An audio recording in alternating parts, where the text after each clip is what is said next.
Last time we did a tandem flight with Martin, and it was really cool because we were able to get super high and explore the back ridge in great detail.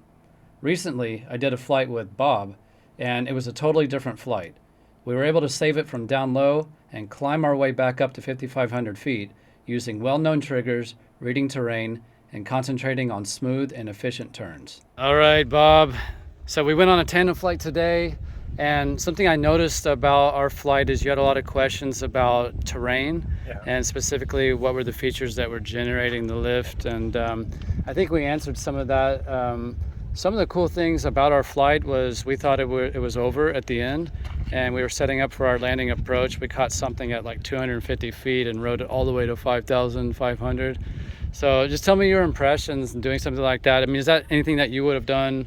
Yeah, I asked you about doing it because when I'm out here flying, it's like I'm not sure what I'm doing wrong. I'm not sure what to do right to get a longer flight and catch thermals.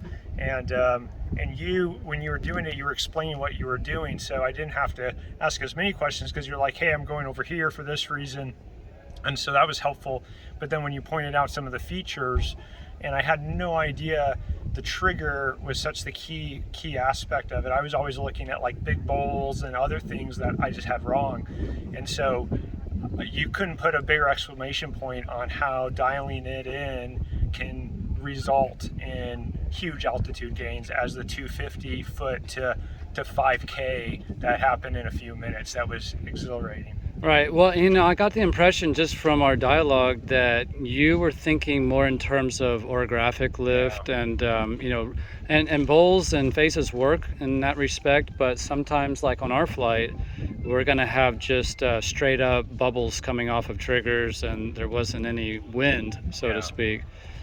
So so you're right. I think I kind of mixed some of the theory of orthographic lift with the thermic lift and kind of mixed them up a little. So flying with you in tandem and having you point it out, and then also just the mechanics of leaning in and just the feeling of the lift and knowing when you're a little bit more in the core, when you're exiting the edge and the turbulence before, all of that, just having an experienced pilot behind me telling me what was going on in flight, that was remarkable. Right on. And I noticed that you had some questions about, are we going up? How can you tell? And I was able to point out just like the comparison of the foreground ridge and the background scenery. Was that helpful at all? Did it? It was. I still think some of it is just a matter of time. You need time flying, but great instructors can shortcut some of those learning curves. They can't take it away, but they can shortcut it. And that, I thought the tandem flight saved me tons of time of just putzing around on my own and going up and down and just trying to explore, learn, versus having you kind of point out, okay, this is how to do it right. After your thousands of hours of flying, it was a huge help, I thought. And then you were taking a flight shortly after. Did it change things on your solo flight? It did. I flew just like 2 hours after we flew on my own, and I noticed I was way more sensitive to things that I was missing prior, because I was flying some of the same terrain I've flown for many times, and it was almost with a new set of eyes. I was looking at the terrain because of that coaching that happened. Yeah, right on. Well, I was happy to have that flight with you, and like I said, you were happy. Flight, 5,000 feet.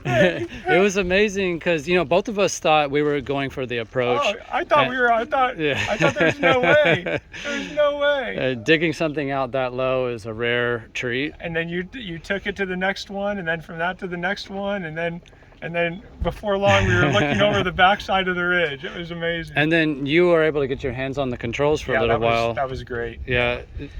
I mean, I think I still need more experience to where I would like to be able to take the controls and you be able to say like, great, that's right. And I'm not there yet, but I thought it was really helpful and really helped me on the next flight, I think. So sweet. I was glad to share it with you, Bob. All right. Thanks, all right, man. buddy. Bye-bye. Thank you.